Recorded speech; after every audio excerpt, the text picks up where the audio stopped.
வீடு முழுக்க தங்க நகை, கட்டுக்கட்டான ரூபாய் நோட்டுகள்னு பண குவியலா இருக்கு.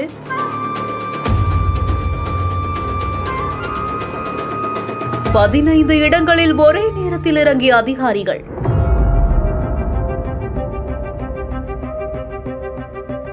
ஒவ்வொரு அறையிலும் வெளிவந்த கோடிக்கணக்கான சொத்துக்களால் உறைந்து போன பரபரப்பு.